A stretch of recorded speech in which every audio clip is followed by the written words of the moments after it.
पवित्र श्रीमद् भागवत गीता, पवित्र चारों वेद, पवित्र कुरान शरीफ, पवित्र बाइबल, पवित्र गुरु ग्रंथ साहिब, पवित्र कबीर साहिब की वाणी में छुपे हुए गूढ़ रहस्य अर्थात तत्व को जानने के लिए कृपया अवश्य सुनिए जगत गुरु तत्वदर्शी संत रामपाल जी महाराज के मंगल प्रवचन। परमात्मा को पता था ये तीनों तो मानने को नहीं, मैं भगवान हूं। फिर उनको बताया कि देखो, परमात्मा के घर जाने के लिए आपको भक्ति युक्त होना पड़ेगा। आप वहां से भक्ति युक्त थे, उस उतने ही चार्ज हो जाओगे तब वापस जा सकोगे जितना भक्ति धन तुम यहां लेकर आए थे। उसके लिए मैं विधि बताऊंगा, आप साधना कीजिए, आपका मोक्ष हो जाएगा। शेख फरीद ने वैसा ही किया, तब उसका कल्याण हुआ। तो पुण्यात्माओं, परमात्मा क्या कहते हैं?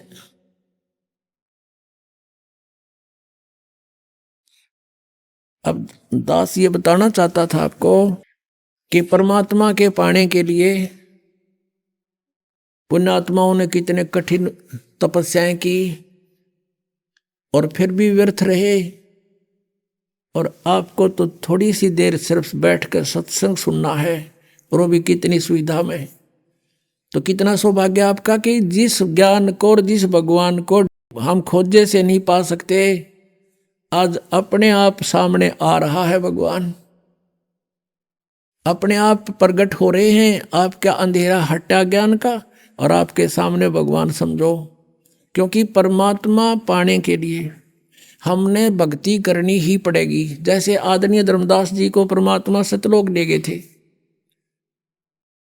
और वहां जाकर देखा सचमुच कबीर इज गॉड, और यहाँ के लोग को देखकर वहां के लोग की तुलना में इधर तो झांखड़ न दिल नहीं करे, इतना गंदा स्थान है ये। तब धर्मदास जी ने कहा था, परमात्मा मुझे यहीं रख लो, मत भेजो महाराज हमसे बिगड़ी है मोहे, ना घालो महाराज हमसे बिगड़ी है, बिगड़ी है महाराज हमसे, बिगड़ी है महाराज हमसे बिगड़ी है, मत भेजो महाराज हमसे बिगड़ी है, ना घालो महाराज काल की नगरी है, वह तो मत भेजो भगवान काल की नगरी है। अब वहाँ कहता के कहता भगवान मैंने मत भेजो वापस, वो तो बहुत गंदा लोक है। तो परमात्मा ने कहा था, बेटा अगर न्यू लाने हो ना, मैं सारा ले आऊँ एक कब्र में, आप जाओ, आपको मंत्र दे दिया या भक्ति करो, समय समय पर मैं तेरे साथ रहूंगा धर्मदास, चिंता मत करना। और इस भक्ति से ये ऐसा मंत्र दे दिया, एक श्वास उस श्वास के सिमरण से आपकी इतनी भक्ति हो जाएगी, गिनती नहीं हो, इतना संग्रह होगा आपका भक्ति धन, और तुम शीघ्र ही भक्ति युक्त होकर के भक्ति की शक्ति से आप यहाँ आ सकोगे। नहीं तो परमात्मा का पाना तो बहुत आसान है। जैसे परमात्मा 120 वर्ष रह गए कबीर जी, और सब ने देखे, दर्शन हुए, सब ने पा रहे थे, लेकिन गया कौन वहाँ पर? यहाँ से मन हटेगा ज्ञान से, और भक्ति से आपकी बैटरी चार्ज होगी, आत्मा चार्ज हो जाएगी। और उस भक्ति की शक्ति से जब आत्मा यहाँ से चलेगी, इतनी स्पीड हो जाएगी, उसको कोई रोक नहीं सकेगा, इतनी प्रबल शक्ति से यहाँ से चलेगी वो। और साथ में भगवान परमात्मा आपके साथ होंगे दास के रूप में। अब क्या बताते हैं? परमात्मा को, परमेश्वर को ना समझकर हम अन्य भगवानों की भक्ति, अन्य साधनाएं करके अपना जीवन नष्ट करते रहे, भक्तिहीन हो गए।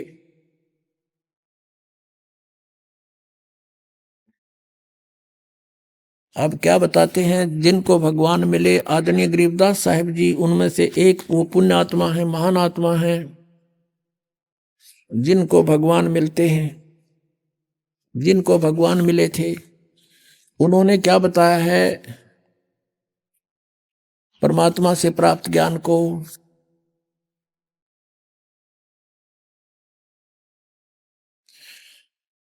क्या बताते हैं कि ये मन एक काल का एजेंट है, इसको सत भक्ति के लिए प्रेरित करें, ये मानने को तैयार नहीं है। और बाकी इसको कोई भी साधना बता दे जो परमात्मा पाने की ना हो, ये सिर धड़की बाजी लगा देता है। जैसे कोई एक सोमवार का व्रत रखता है और उसको कोई कह दे भाई शुक्रवार का और शुरू कर दे, बड़ा मोक्ष हो जाएगा, तो शुक्रवार का और शुरू कर देगा। फिर उसको कोई कहे कि जैसे वैष्णो देवी जाने से कल्याण हो जाता है, तो साला सर जाता था तो वैष्णो देवी पक्का जाओगा। फिर उसको कोई बता दे कि वहाँ एक जाटी है, उसका धागा बांध दे तो उसका कल्याण हो जाए, तो वहाँ भी पहुँच जाएगा। और कोई ये बता दे कि ये साधनाएं गलत है, इनको त्याग दे, ये भक्ति करो जो वेदों और गीता में प्रमाणित है, मन कति आकड़ जाएगा। कति नहीं सुने और मानना नहीं, नो के ना नो किसने देखा है। तो परमात्मा क्या बताते हैं, ये मन, इस मन के साथ आत्मा को जोड़ दिया, हम काल के अधीन हो गए और इस काल ने हमारे ऊपर एक एजेंट छोड़ दिया, आत्मा के ऊपर मन, और ये सारे उल्टे काम करावे, सबकी यहाँ इच्छाएं रखता है ताकि ये आत्मा यहाँ फंसी रहे, इसने कोई और दिखाई ना दे। जब इस आत्मा को ज्ञान होता है तो ये क्या बताते हैं, मैं तो दे दी है बालम बैरे नू, मैं तो दे दी है बालम बैरे नू, मैं तो दे दी।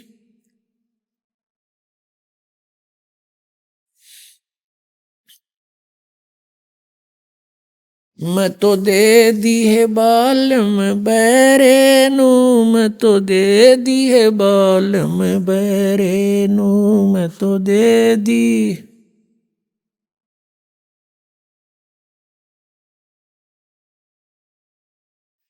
संसारी दी गल्लां चिन्ने, ना बूझे शब्द जो गहरे नू। संसारी दी गल्लां चिन्ने, नहीं बूझे शब्द जो गहरे नू। ये मुर्दों से ती प्रीत लगावे न जाने सतगुरु मेरे नू। ये मुर्दों से ती प्रीत लगावे न जाने सतगुरु मेरे नू। मैं तो दे दी है बालम बेरे नू, मैं तो दे दी है बालम बेरे नू, मैं तो दे दी।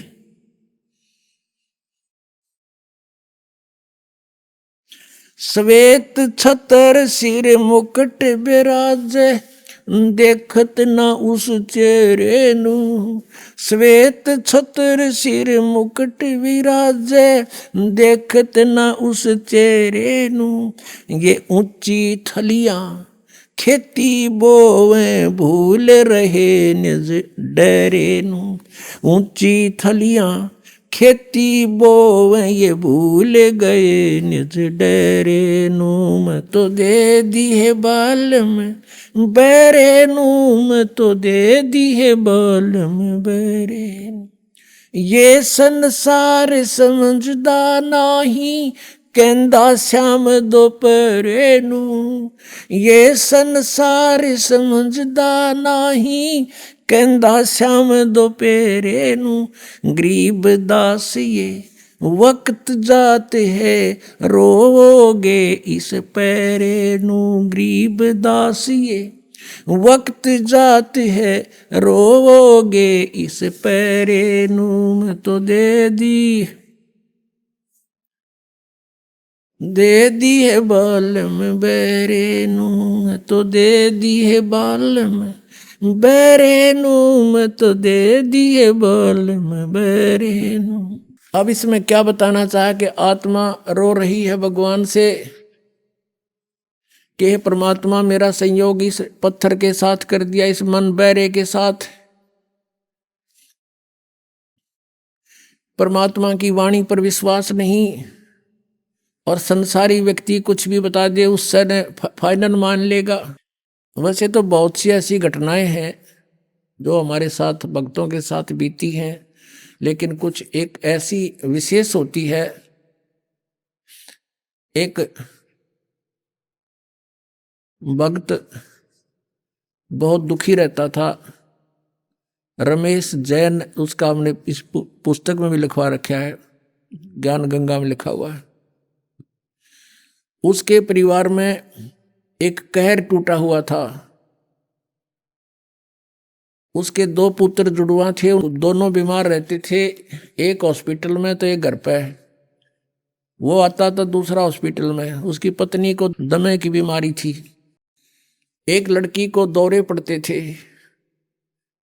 उसको पता लगा, किसी भक्त ने बताया कि आप दीक्षा ले लो, स्वस्थ हो जाओगे। उन्होंने, परमात्मा ने दया करी, उन्होंने उपदेश ले लिया पूरे परिवार ने और सब ठीक हो गया। 4-5 महीने बिल्कुल कोई तकलीफ नहीं रही। फिर क्या हुआ, ये गुग्गा की पूजा का दिन आ गया। गुग्गा की वो नवमी पूजा करें। उधर से उसकी कोई पड़ोसन, उसकी सहेली आ गई। उसने कहा, उसकी लड़की का नाम था, उस रमेश जैन की पत्नी का नाम है कमलेश। वह बोली, है कमलेश, तने गुग्गा की पूजा ना करी आज?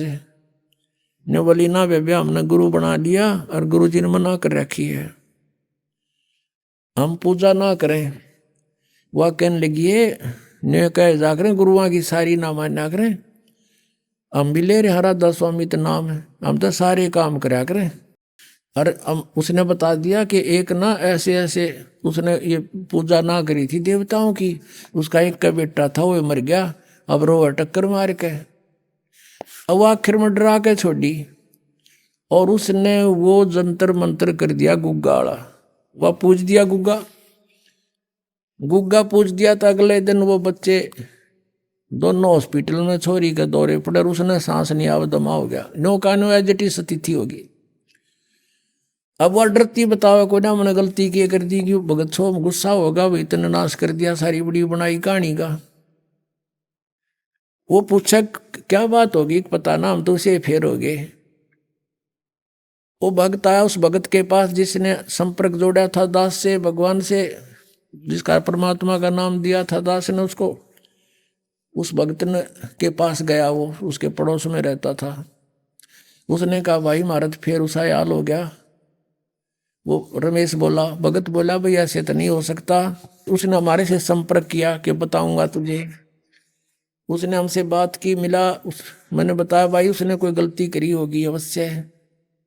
वो गया उनके घर पे, वह कोई नियम भंग किया है उसने। परमात्मा कहते हैं, जब लग अंसा हमरी आना और काल लगे नहीं तेरा बाना। परमात्मा की मर्यादा वचन को ऐसा समझ लेना पुण्यात्मा, जैसे लक्ष्मण रेखा थी। सीता ने जरा सी लागी न सोची थी कि बिगड़ा है साधु खड़ा है, ला दे आऊं आटा, ईब दे देती हूँ, अभी आ जाते हूँ, आ जाव है वह रेखा पार करें पाछे। तो पुण्यात्माओं, वो कोई पागल नहीं थे जो कह के गए थे सीता इस बार मत जाइए। और हम ऐसे ही ये लक्ष्मण रेखा समझ लेना, जो मर्यादा आपको दास बताता है, इसको जरा सा भी आपने भंग कर दिया तो काल तुरंत गुद्दी पकड़ लेगा आपकी। अब उस भक्त और रमेश को साथ लेकर के घर चला गया। उसके घर पे चल देखते हैं क्या हाल हो गया, कैसे हुआ।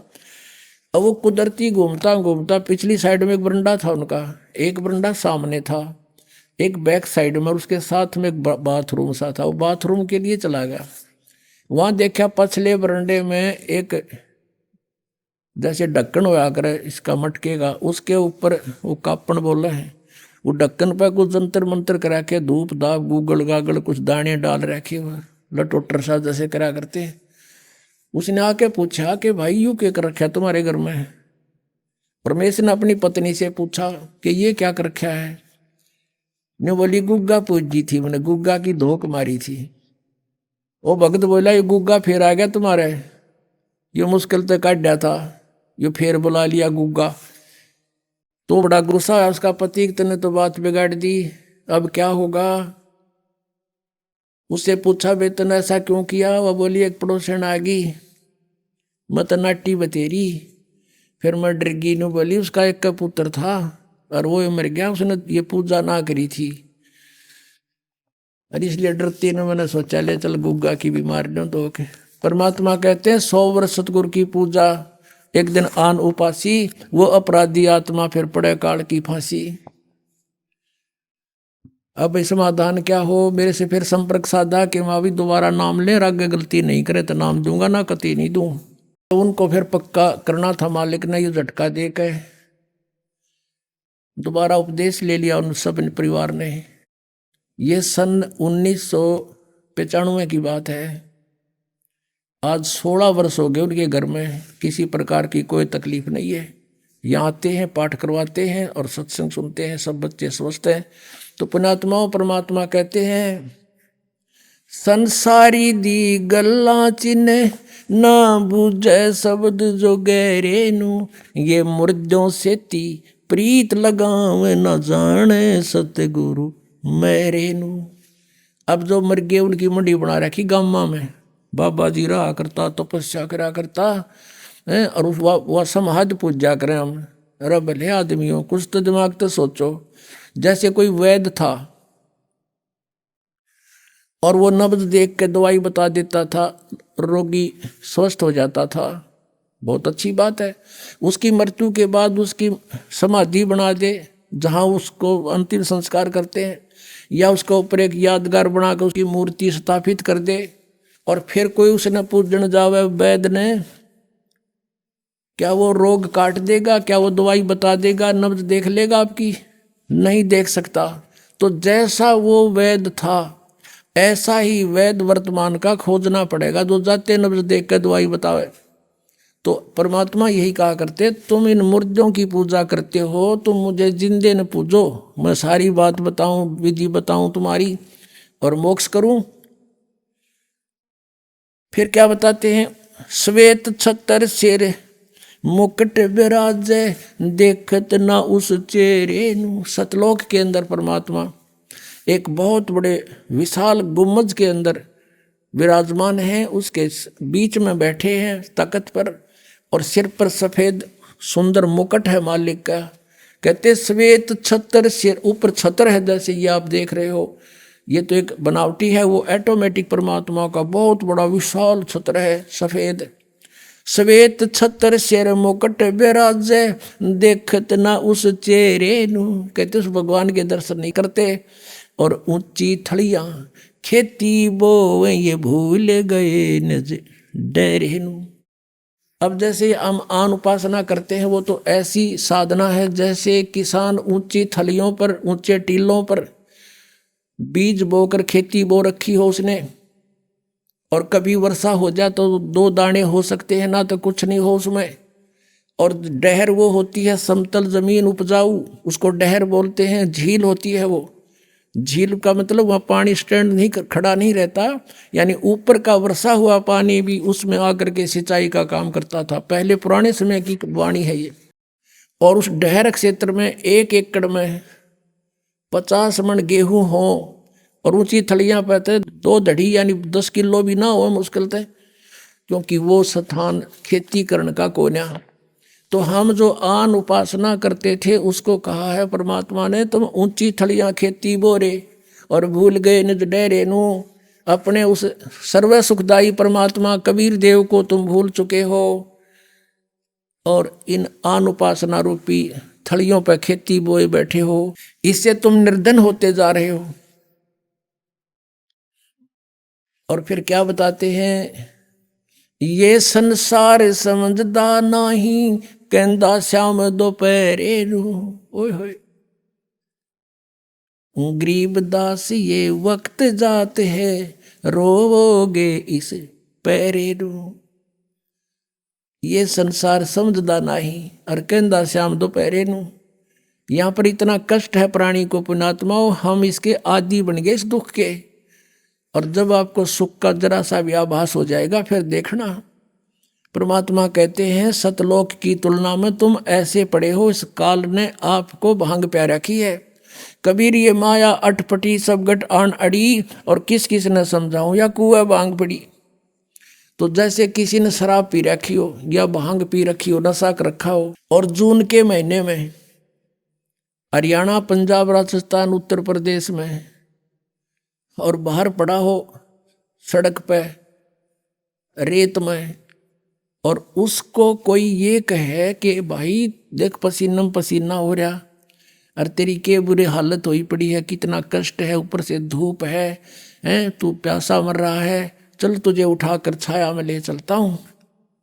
वो शराबी क्या कहते हैं, जोड़ दे मौज हो रही है। अब हम आज इस अतिथि में हैं। परमात्मा कहते हैं ये संसार समझदा ना ही कहंदा शाम दोपहरे नु। वो कहता ठंड शीलक है, कोई दिक्कत नहीं, कोई गर्मी नहीं लग रही मुझे। अब जैसे रिश्तेदार कोर्ट में मिलते हैं, कचहरिया में, और एक दूसरे से हैंड शेक करते हैं, हाथ मिलाते हैं, और क्या कहते हैं, क्या हाल है, अग मौज हो रही है। मौज कर कोर्ट में कौन सा काम, दोनों दुखी जा रहे नु, मौज हो रही है। हम सिर्फ मौज कहना सीख रखे हैं, मौज का बेरा को ना। मेडिकल में जाते हैं, कोई बच्चा बीमार हो गया, हॉस्पिटल में रिश्तेदार मिलने जाते हैं, और पहले तो हाथ मिलाते हैं और ठीक ठाक मौज हो रही है। और बच्चे का क्या हाल है, मरण हो रहा है, फिर मौज टट्टू होगी। बता, हम इसे कहते हैं ये संसार समझदा नहीं कहंदा शाम दोपहरे नु। आग लगी पड़ी नु, मौज हो रही है। इस गंदे लोक में मौज का भी कोई स्थान है। और कहते हैं परमात्मा, गरीब दास ये वक्त जाते है, रोवोगे इस पैरे नु। ये समय आता छूट गया ना, ये भगवान का ज्ञान और ये भक्ति, और चले गए यहाँ से, बीच में भक्ति नहीं करी। कहते हैं इस समय ने रोया करोगे, ये हाथ नहीं आओगा फिर मनुष्य जीवन तुम्हारे। और फिर कुत्ते बन के गलियाँ में आपने देखे होंगे रात के समय सर्दी से पीड़ित होकर के, और कुत्ते रात में फिर कैसे रोते हैं, कई बार देखा हुआ आपको। क्योंकि अब तो हम मनुष्य हैं, हम और मनुष्य भी दूसरे टाइप के हो गए, भक्तिहीन हो गए हम, हमने किसी के प्रति रहम नहीं आता। अब इस ज्ञान की रोशनी से आपकी आत्मा इतनी निर्मल हो जाएगी, कभी ऐसा कोई दुखी प्राणी दिखेगा, आपकी आत्मा रोएगी कि सचमुच यहाँ इतना कष्ट है प्राणी को। क्योंकि आपका नशा उतर जाएगा उस ज्ञान से, एंटीबायोटिक खाने से।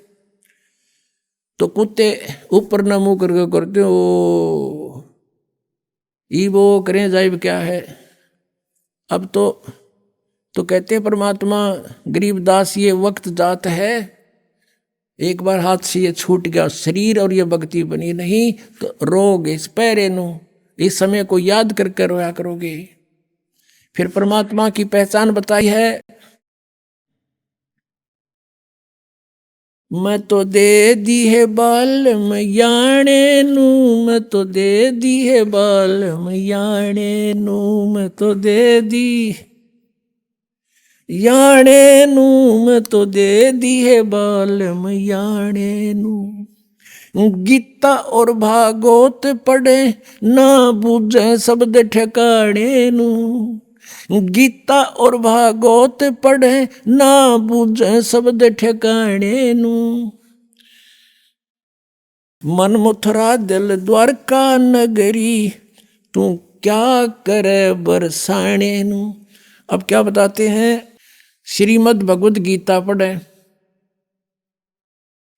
और हरे राम हरे कृष्ण श्री राधे राधे राधे श्याम मिला दे, ओम नमः शिवाय, ये गीता में कई मंत्र हैं। कहते हैं गीता और भागवत पढ़े ना बूझे शब्द ठिकाने नु। 7 दिन की भागवत की कथा सुने जा, कहेगा पता नहीं मोक्ष मार्ग क्या है, क्या उस कृष्ण जी की उन लीलाओं को पढ़ लेने से मोक्ष हो जाएगा। गीता के अंदर जो मंत्र लिखा है उसका एक भी जाप नहीं करते, अन्य तुम जाप करते हो, पढ़ते हो गीता को। गीता और भागवत पढ़े नहीं बूझे शब्द ठिकाने नु। शब्द ठिकाने नु यानी उस निज मंत्र की तरफ को ध्यान नहीं देता कि कौन से मंत्र से मोक्ष होगा। जब फुरमान धनी का आवे, को रखे घर जाने नु। ओहो, कितनी गहरी बात कही है आदरणीय गरीबदास साहिब जी, जो परमात्मा से परिचित हुए थे और भगवान उनको सतलोक ले जाकर वापस छोड़ा था आदरणीय गरीबदास जी को। अब वो बता रहे हैं भगवान का आंखों देखा हाल। जब फुरमान धनी का आवे, को रखे घर जाने नु। जा सतगुरु का शरणा लीजे, जो मेटे जम तल बाणे नु। मैं तो दे दी है बालम याणे नु, मैं तो दे दी है बालम याणे नु, मैं तो दे दी है बालम याणे नु। याना माने अनजान ने, अब क्या बताते हैं, जब फुरमान धनी का आवे, जब आपका समय पूरा हो गया, आपका जीवन समाप्त हो गया, फिर आएगा आदेश ऊपर से कि उठाओ इसको, यहां से ले चलो, निकाल लो शरीर से। कहते फिर कौन रोके घर जाने नू। और फिर क्या बताते हैं, जा सतगुरु का शरणा लीजे, जो मिटे जमतल बने लो, कि उस सतगुरु की शरण में आ जाओ, जो उस काल के दूतों को कह दे भाग जा तू यहां से। हमने इसकी आयु को एक्सटेंड कर दिया। जम जो राजा से डरे, ये मिटे कर्म के लेख, अदली असल कबीर हैं, ये कुल के सतगुरु एक। काल डरे करतार से, जय जय जय जगदीश, ये जोरा जोड़ी झाड़ता, पगर्द डारे शीश। परमात्मा क्या बताते हैं, काल जो पीसे पीसना, ये जोरा है पनिहारे, ये दो असल मजदूर हैं मेरे सतगुरु के दरबारे।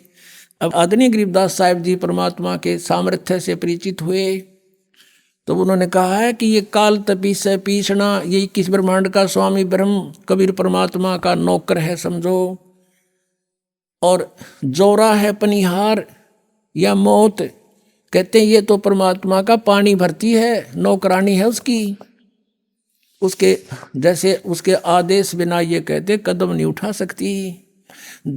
काल डरे करतार से, करतार कौन, कबीर इज गॉड, अनंत कोट ब्रह्मांड का एक रति नहीं भारे, सतगुरु पुरुष कबीर हैं, ये कुल के सिरजनहारे। काल डरे करतार से, ये किस ब्रह्मांड का स्वामी, और जय जय जय जगदीश।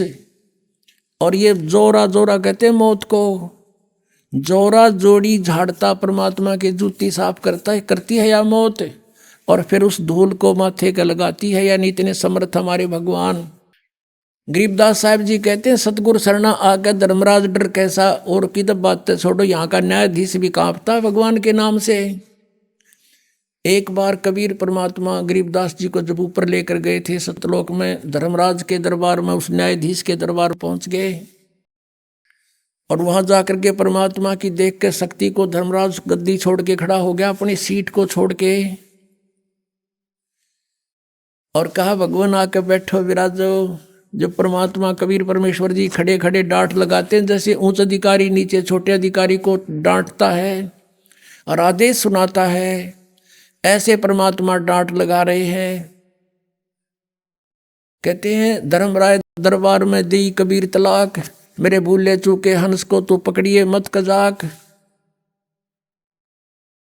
अब धर्मराज ने बोला है भगवान मेरी मजबूरी है, मेरे जैसे आपकी शरण में आने से पहले इसने बहुत से पाप किए होते हैं, उनका भोग तो मैंने देना पड़ता है प्रभु। तो परमात्मा क्या कहते हैं, कर्म भ्रम ब्रह्मांड के मैं पल में कर हूँ नेस, और जिन हमारी दुहाई दी सो करो हमारे पेश। कहते हैं तेरे इस यहाँ के जो कर्म है ये सारे मैं कैंसिल कर दूंगा। कहते हैं परमात्मा बताते हैं, जब ही सतनाम हृदय धरो और भयो पाप को नाश, जैसे चिनगारी अग्नि की पड़े पुराने घास, कहते हैं ऐसे नाश कर दूंगा इन पापों को मैं।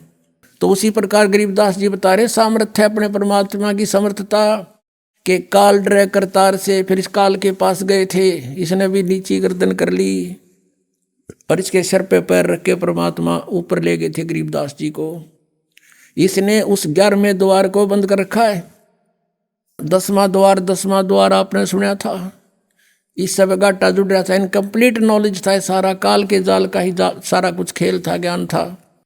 अब 11वां द्वार जो है इस परब्रह्म के लोक में अक्षर पुरुष के लोक 7 संग ब्रह्मांडों में प्रवेश करता है, और फिर परब्रह्म के यानी अक्षर पुरुष के 7 संग ब्रह्मांडों को पार करके 12वां द्वार आता है, उसको पार करके सतलोक जाया जाता है।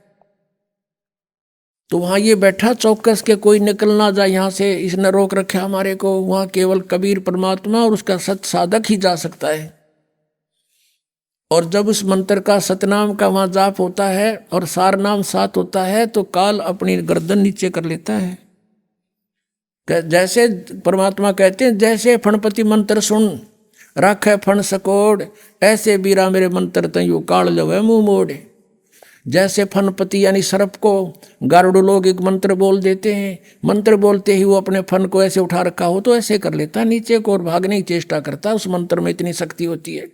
तो परमात्मा कहते हैं जैसे फनपति मंत्र सुन और रखे फन सकोड़, ऐसे बीरा मेरे मंत्र तयू काल लवे मुंह मोड़े। इस काल का से सिर झुक जाएगा और इसके ऊपर से हम जाएंगे। तो गरीबदास जी कहते हैं काल डरे करतार से। कबीर परमात्मा उन्होंने बता दिया अनंत कोट ब्रह्मांड का एक रति नहीं बाहर, और सतगुरु पुरुष कबीर हैं ये कुल के सृजनहार। काल डरे करतार से जय जय जय जगदीश, और ये जोरा जोड़ी झाड़ता पगरदार शीस। और काल जपी से पीसना, और यह मौत है पनिहार, ये दो असल मजदूर हैं मेरे सतगुरु के दरबार। तो परमात्मा कहते हैं अब इसमें प्रश्न आया है कि जब फुरमान धनी का आवे, को रखे घर जाने नु, जा सतगुरु का शरणा ले ले जो मेटे जम तलबाणे नु। तलबाना कहते सम्मन, कि जम का सम्मन आ जा। जब उसने कह ले जाओ, कैंसिल कर दिया हमने, वापस जाओ, ये नहीं जाएगा हमारा भक्त। एक भक्त बता रहा था कि जी मैंने आपका ज्ञान सुन रखा था भगवान का, कि अभी कबीर परमात्मा के साधक को यम के दूत नहीं ले जाते, और ये सच्चाई है, गारंटीड बात है। यम के दूत आपके निकट नहीं आ सकते। वो कह रहा था सपने में मेरे पास 3-4 वो 2 आए, 2 थे या 4 जैसे बता रहा था, और उन्होंने मुझे पकड़ लिया बाजू से और वो मुझे निकाल ले गए शरीर तक। शरीर मेरा पड़ा दिखे और मैं ऊपर न जाऊं। मैं उनसे पूछ रहा हूँ भाई कहाँ ले जा रहे हो, मुझे बता तो दो। कहने लगे आजा तुझे बताएंगे, धर्मराज के दरबार में पता चलेगा और वहाँ तेरा लेखा जोखा होगा और फिर बताओगे कहाँ ले जाते हैं तुम्हें। वो कहने लगा फिर मेरा याद आई कि अभी तुम कौन हो, यम के दूत हो तुम, अकोर तुम न के दिखे हम। उसने सोचा भाई यम के दूत तो हमें नहीं ले जा सकते क्योंकि हम तो भगवान के भक्त हैं, कबीर परमेश्वर के। तो इतना बात सुनकर मैं उनके साथ गुट्टम गुट्टा, देख वो मेरा मारे मैं उनका मारूं, घनी आन होगी। इतने घसीटते तो मुझे ले गए निकट उस धर्मराज के दरबार के, और वो न्यों कहे भाई तुम नहीं ले जा सकते, हम तो भगवान कबीर साहब के भगत हैं। तो उनमें तो एक भेजा उन्हें भाई तुम पूछता कहते हम पट्टा खाम खा, ये इतना कॉन्फिडेंसली कह रहा है तू पता कर क्या वो धर्मराज थे। वो गया वहां पर, उसने कहा महाराज के ऐसे ऐसे एक व्यक्ति जो आपने भेजे थे हम लेने के लिए, और वो तीनों का मैं कबीर साहब का भगत हूँ और तुम मुझे ले जा नहीं सकते, तुम्हें अलाउड नहीं है ले जाना, कैसे ले जा रहे हो। धर्मराज ने फिर देखा अपना बही खाता, ने बोला रहा छोड़ आओ, इसने मरवाओगे बनने भी तुम। वो वापस आए, वो कहने लगा रहा छोड़ दो भाई, इसको नहीं ले जाना, आदेश है धर्मराज का, अब जल्दी छोड़ो। उन्होंने मैं छोड़ दिया, ऊपर तो पटक दिया बदमाशा न्यो का न्यो, और मैं न्यू उल्ट पुलट होता हुआ मरिया भाई। एकदम शरीर में प्रवेश हुआ और एकदम न्यू होया, सारा पसीना आ रहा, मुंह सूख रहा, और हाथ उठाऊं तो हाथ उठे नहीं, पैर हिलाऊं तो पैर हिले नहीं। कोई 5 मिनट के बाद मेरी गतिविधि शरीर की ठीक हुई। फिर मेरा याद आई रास्ते कट गई थी टिकट भाई, आज तो सचमुच मर गया था मैं, तो जो शरण में ना होता फिर वो बतावे। और पुण्यात्माओं फिर उसका दृढ़ विश्वास हुआ है कि भाई सचमुच जो शब्द आज तक हमने मालिक की महिमा सुनी वह सारी साची है। तो यहाँ क्या कहते हैं, जब फुरमान धनी का आवे, को रखे घर जाने नु। कहते कौन रोके उसमें, जब धनी का फरमान आओगा यहाँ के मालिक का। तो क्या बताते हैं, जा सतगुरु का शरणा ले ले, जो मिटे जम तलबाणे नु। इस काल के आदेश को कैंसिल कर दे। जम जोरा जासे डरे मिटे कर्म के लेख, अदली असल कबीर है। अदली माने न्यायकारी, वास्तविक न्यायाधीश कबीर हैं, और कुल के सतगुरु एक। बोलो सतगुरुदेव।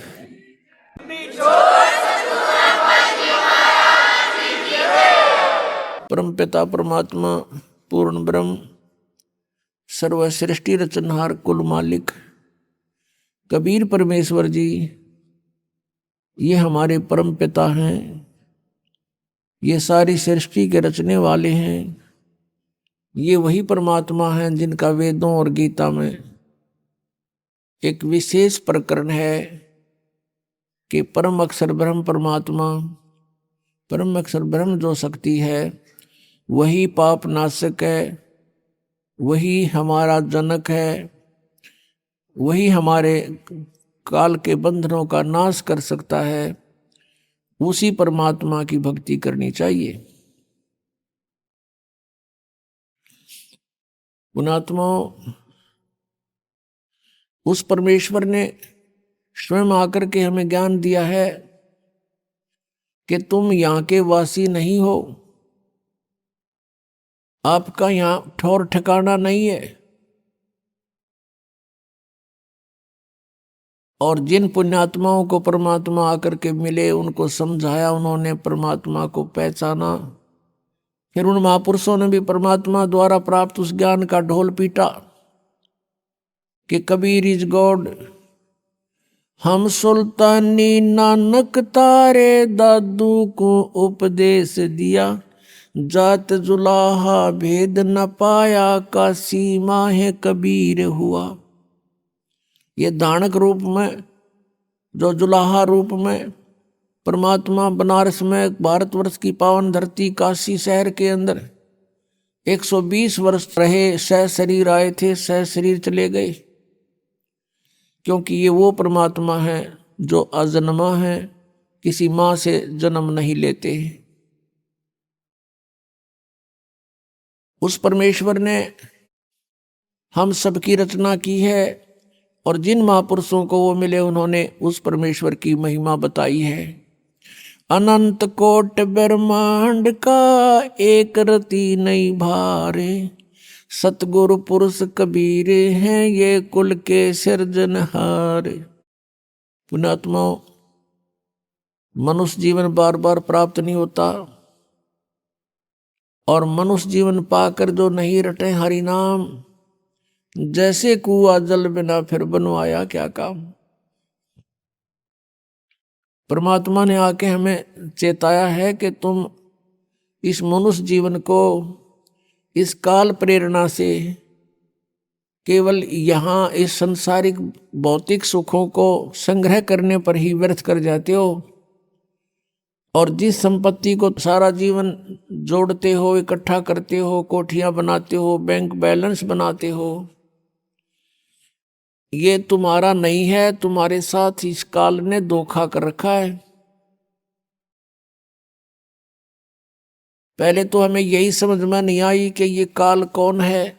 फिर परमात्मा ने जो सृष्टि रचना सुनाई तो वो हमारी बुद्धि में प्रवेश नहीं हुई, वो हमारे गले नहीं उतरी, क्योंकि हमने वो लोक वेद सुन रखा था। तो अभी तक ये समस्या हमारे सामने रही कि हम परमात्मा को परमात्मा स्वीकार नहीं किया और जो ईश नहीं थे, जो भगवान नहीं थे, हमने उनको भगवान मान लिया।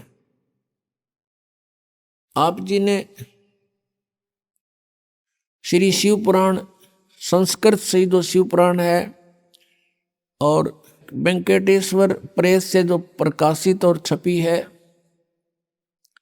उसमें आपने देखा कि ये काल कह रहा है ब्रह्मा और विष्णु को, यू आर नॉट गॉड, तुम ईश नहीं हो, तुमने गलती से अपने आप को भगवान मान लिया। तो वो कहता मैं ही ईश्वर हूं, ये सब मेरा है। यहां परमात्मा कहते हैं, स्वयं आकर के बताया है और जिन महापुरुषों को वो मिले हैं उन्होंने उस परमात्मा की गवाही दी है।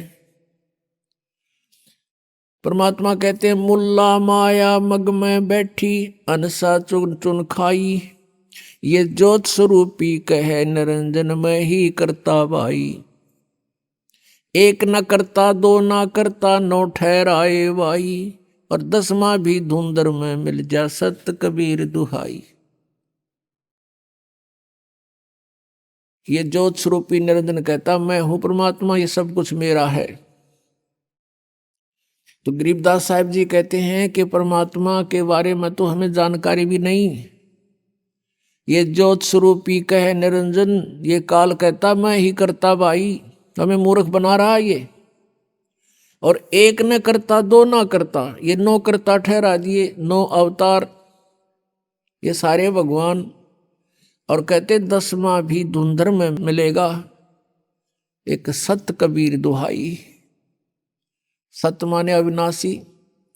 क्या बताते हैं कि जैसे श्री राम, श्री कृष्ण और अन्य ये 9 अवतार मानते हैं, कहते हैं वो सब यहां मृत्यु को प्राप्त होकर गए हैं। और 10वां निकलंक नाम से आएगा राजा हरिश्चंद्र वाली आत्मा। और परमात्मा ने बताया कलयुग के अंदर वो संभल नगरी में विष्णुदत्त शर्मा के घर पर जन्म लेगा और सबसे शक्तिशाली होगा और उसकी तलवार बहुत लंबी होगी। उस समय सभी व्यक्ति कृतघ्नी हो जाएंगे, कोई भी आन कान रह नहीं, मांसाहारी प्राणी होंगे, सब पाप आत्मा हो जाएंगी। उनको फिर वो 10वां अवतार काटेगा, सबको अपनी तलवार से नाश करेगा, जैसे परशुराम जी ने अक्षत्रियों को नाश किया था। अब यहाँ परमात्मा के विधान में और इस काल के विधान में बहुत अंतर है। जिसमें प्राणी अकर्मी हो जाते हैं, अधर्मी हो जाते हैं, जैसे अक्षत्रिय लोग यानी राजा लोग और राजा के दरबारी लोग, ये अधर्मी हो गए थे, इनके कोई आन कान नहीं रही थी। उस समय काल प्रेरणा से परशुराम जी का जन्म हुआ। परशुराम जी ने फिर उन दुष्टों को सबको काटा, मार डाला। अब ये विधान है इस काल का कि निकम्मों को ऐसे सेट करना है। और परमात्मा का विधान है कि किसी बुरी आत्मा हो, अब वो अज्ञान से बुरी होगी और इस तत्व ज्ञान से वो ठीक हो जाएगी। तो परमात्मा का विधान है कि सारे निकम्मा आदमी हो उसको सत्संग सुनावे, तत्व ज्ञान से परिचित करावे, फिर अपने आप उसको विष दिखाई देगा, वो सब बुराइयों से बचेगा। लेकिन काल उस तत्व ज्ञान को नहीं चलने देता, उसको डर बना रहता है कि इससे परिचित होने के बाद प्राणी यहां नहीं रहेगा। इसलिए वो लोकवेद सुनाता है, अपने दूतों को भेजकर सारी जनता को भ्रमित करवाता है, और जिसका अभी तक हम दुष्परिणाम भोग रहे हैं। अब 10वां अवतार जो आएगा, अब राजा हरिश्चंद्र की आपने कथा सुनी हो, वो कितने पुण्य आत्मा थे, कितने धर्म आत्मा थे, और किस प्रकार वो अपनी मर्यादा का पालन करने वाले थे। बच्चे को भी बेच दिया, पत्नी को भी बेच दिया, आप भी बिक गया, लेकिन अपना सत नहीं छोड़ा। वो अब स्वर्ग के अंदर विद्यमान है, वो राजा हरिश्चंद्र वाली आत्मा। कुछ पुनों को तो वहां नाश करवा दिया उसका स्वर्ग में, और फिर उसको श्रृंगार कर भेजेगा, 10वां अवतार बनाओगा, और उसकी के ड्यूटी लाओगा काल के इन सब को काट दे, जितने भी प्राणी बकवादी हो गए उस टाइम, एंड ऑफ द कलयुग। अब वो आवेगा, सबको काटेगा, मार डालेगा, जो निकम्मे अच्छी आत्माओं को छोड़ देगा। उस समय जिनमें जरा सी भी धार्मिकता शेष होगी उनको नहीं मारेगा। ये विधान रहा परमात्मा का, कितनी आपदाएं आवे लेकिन भक्तों का नाश होया नहीं करता। और फिर उसके वो बैड अकाउंट में लिख दिए जाएंगे, जितने जीव हिंसा वो करेगा। अब उसको फिर यहां से पापों से लाद के भेजेगा, और यहां उसकी महिमा हो जाएगी जैसे रामकृष्ण की होगी। रामचंद्र जी ने बाली मारा था, सुग्रीव का भाई, और उसका भी बदला देना पड़ा श्री कृष्ण रूप में। उस बाली वाली आत्मा ने श्री कृष्ण जी के पैर में तीर मार कर वध किया। तो ये तो एक प्रत्यक्ष प्रमाण है कि किए का कर्म का दंड न भोगना पड़ेगा। तो बिना ज्ञान के ये सब ऐसी व्यवस्था है, जो परमात्मा से परिचित प्राणी हो जाते हैं वो इस काल के जाल में नहीं आते, अपना कल्याण करवा लेते हैं। तो क्या बताते हैं परमात्मा कि हम उनकी पूजा करते रहे जो भगवान नहीं थे, जो हमें कोई लाभ नहीं दे सकते थे, हमारे पापों का नाश नहीं कर सकते थे, हमें काल के जाल से नहीं छुड़वा सकते थे। तो वो ज्ञान उस परमेश्वर ने स्वयं आकर के देना पड़ा। और जैसा कि आपने वेदों में पढ़ा कि वो परमात्मा अपने तीसरे मुक्ति धाम में रहता है, सतलोक के अंदर। अब तीसरा मुक्ति धाम कैसे है? 21 ब्रह्मांड का एक ग्रुप है, एक समूह है, ये काल का लोक कहलाता है, सरपुरुष का। और 7 संग ब्रह्मांड का एक अलग द्वीप है, उसके अंदर ये स्टेट समझ लो अलग अलग, वो दूसरा लोक है, दूसरा द्वीप है। और तीसरा सतलोक है उसके निकटतम। तो तीसरे धाम में रहता वो परमात्मा, मुक्ति धाम में, सतलोक में। और वहां से गति करके, वहां से बहुत तेज स्पीड से आता है, अच्छी आत्माओं को मिलता है। फिर वो अच्छी आत्मा परमात्मा से प्राप्त ज्ञान का जगह जगह जाके प्रचार करते हैं, और परमात्मा स्वयं भी, कबीर जी भी अपनी महिमा आप सुनाते हैं। चारों युग में संत पुकारे, कूक कहा हम हेल रे, हीरे माणिक मोती बरसे, ये जग चुगता ढेल रे। परमात्मा ने जो ज्ञान बताया कि तुम यहाँ के रहने वाले नहीं हो, आप यहाँ के वासी नहीं हो, और जिस संपत्ति के लिए आप सारा जीवन न्यौछावर कर देते हो, या संपत्ति आपकी नहीं है,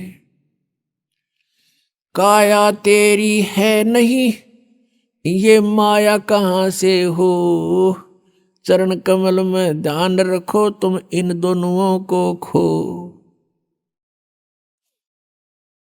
ये माया करता रे की तू अपनी कह गंवारे,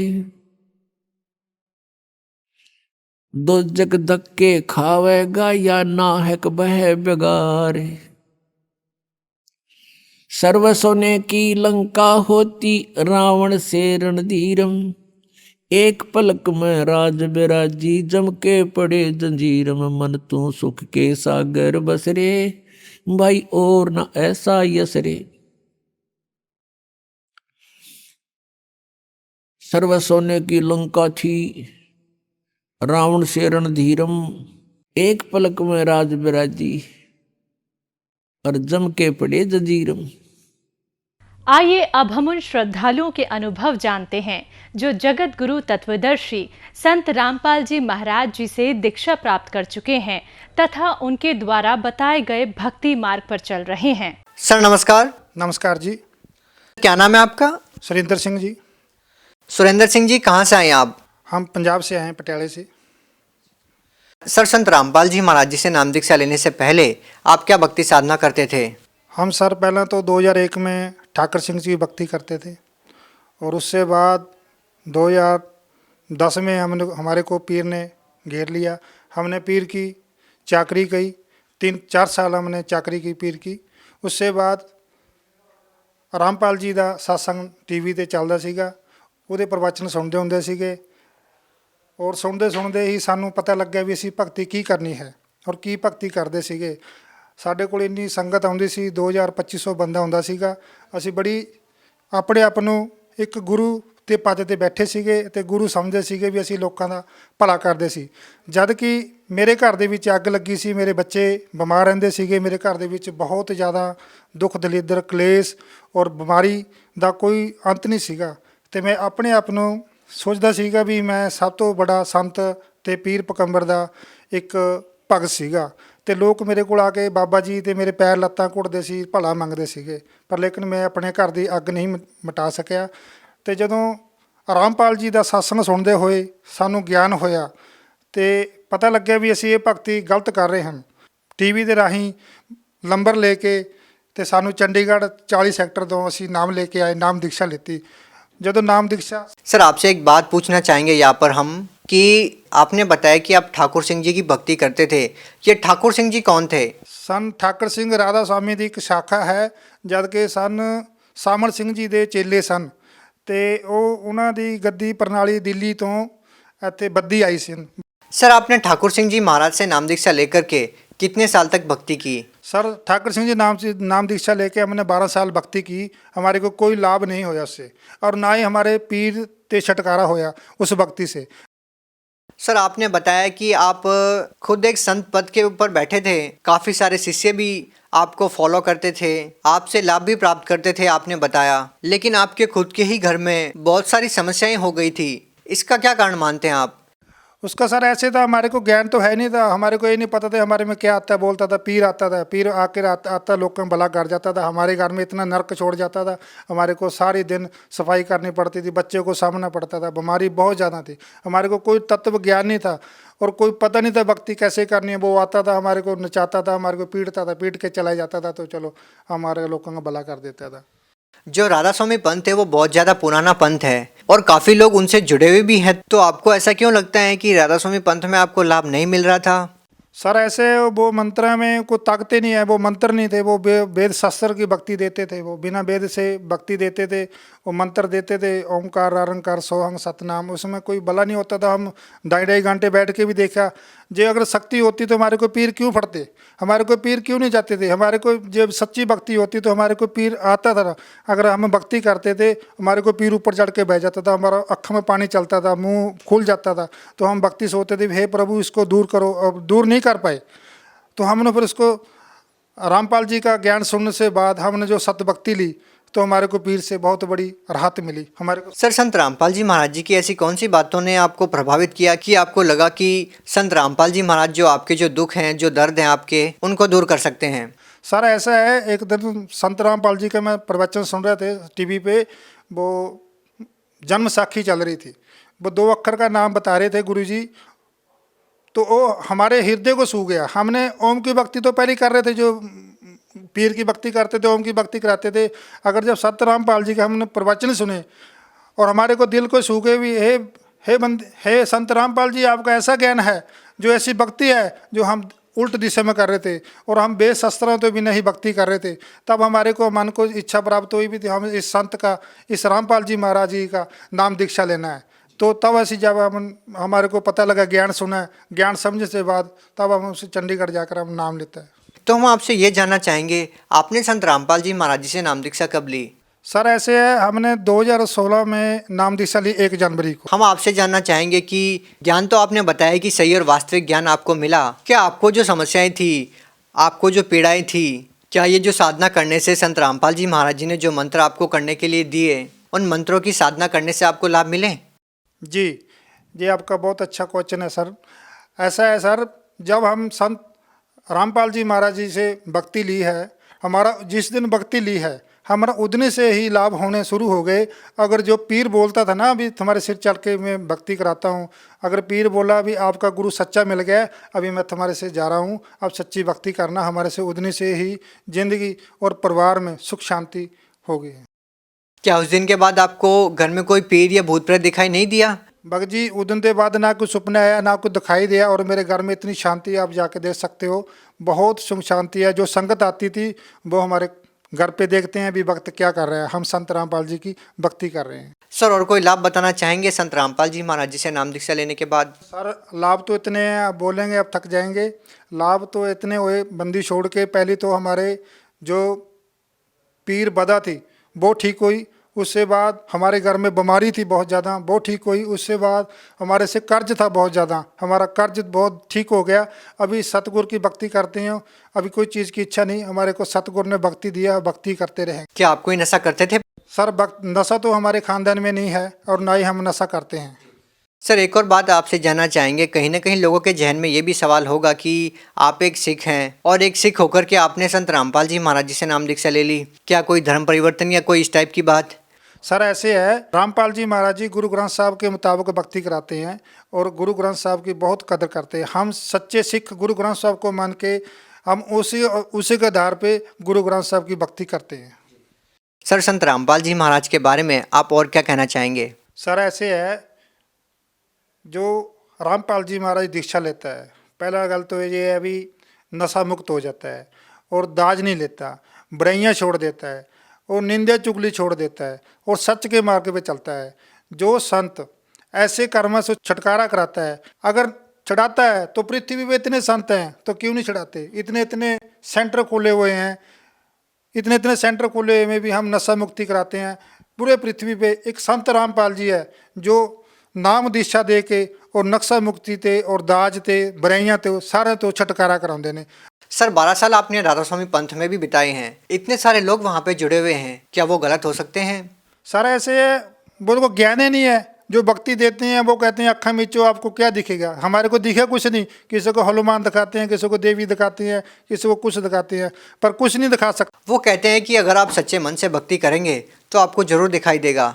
भक्त जी वो सच्ची भक्ति नहीं है। हमारे को संत रामपाल जी की भक्ति लेने से बाद पता चला है भी ये भक्ति क्या है, ये क्या है। हमारे को पहले नहीं पता था। हमको गुरु तो पंजाब सिख लाऊंगा मैं तो गुरु अच्छा समझते नहीं, गुरु बनाओ, पर लेकिन हम गुरु बनाया था, पर लेकिन हमारे को इतनी नॉलेज नहीं थी भी गुरु कैसा होना चाहिए और गुरु की भक्ति कैसी कराते हैं। लेकिन राधा स्वामी पंथ से आप लोगों को ऐसा क्यों नहीं लगता कि इतने सारे लोगों के जुड़ने के बाद भी इतना पुराना वो पंथ है और संत रामपाल जी महाराज सही भक्ति बता रहे हैं? सर ऐसी कौन सी बातें हैं जो राधा स्वामी पंथ में और संत रामपाल जी महाराज जी की बातों में मैच नहीं करती? सर ऐसे है, जब हम राधा स्वामी पंथ से नाम दीक्षा ली तो वो उन्होंने नाम दीक्षा देने से बाद हमारे को कोई मर्यादा नहीं बताई, कुछ नहीं बताई, तो हमने उसकी भक्ति करते रहे। सर फिर ऐसा है, जब संत रामपाल जी के नाम दीक्षा लेने से बाद मर्यादा बताई और शास्त्र सारे खोल के दिखाए भी जे भक्ति करनी है, तो हमारे को मालूम पड़ा है भी जो शस्त्र खोल के अनुकूल शस्त्र अनुकूल भक्ति करा रहे हैं जे भक्ति सही है। अगर वो बिन शस्त्र से भक्ति दे रहे थे वो भक्ति सही नहीं थी, हमारे को लाभ नहीं हो रहे थे। तो संत रामपाल जी की भक्ति मर्यादा से और शस्त्र अनुकूल भक्ति करा रहे हैं। कबीर साहब को बता रहे हैं भी परमेश्वर है, वो साडा कबीर साहब पूरा गुरु है और संत रामपाल जी दी दीक्षा दे रहे हैं। जो संत रामपाल जी की भक्ति करने से 2 साल में लाभ हुए हैं और 10 साल में राधा स्वामी पंथ में व्यतीत करे हैं तब नहीं हुए, और वीर भक्ति की पीर की भक्ति करी तब नहीं हुए, जैसे 2 साल में संत रामपाल जी की भक्ति करने से लाभ हुए हैं मेरे को। और इतना सुख दिया दाते ने और स्वर्ग नरक से निकाल के स्वर्ग में बिठा दिया, और मेरा आज भी घर सतलोक जैसा बना हुआ है। और जितना भी माल के पहले हम दाने दाने से मुताज थे, अभी मेरे घर में इतने दाने हैं, चाहे 100 बंदा के रोटी लंगर छक ले गुरु जी का। वो इतनी दया बंदी छोड़ने दी है।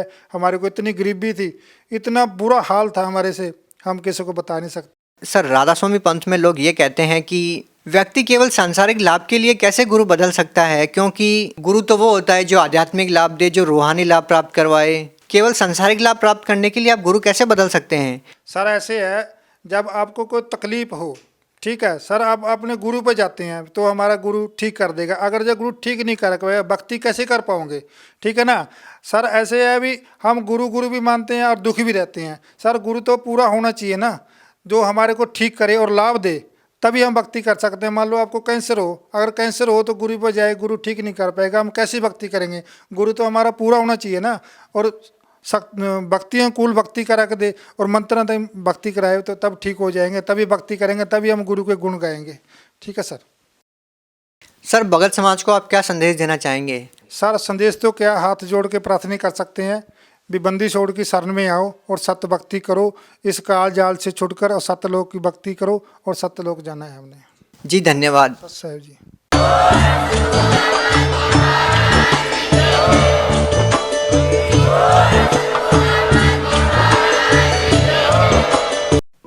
आप सुन रहे थे जगत गुरु तत्वदर्शी संत रामपाल जी महाराज के मंगल प्रवचन। अधिक जानकारी के लिए संपर्क करें।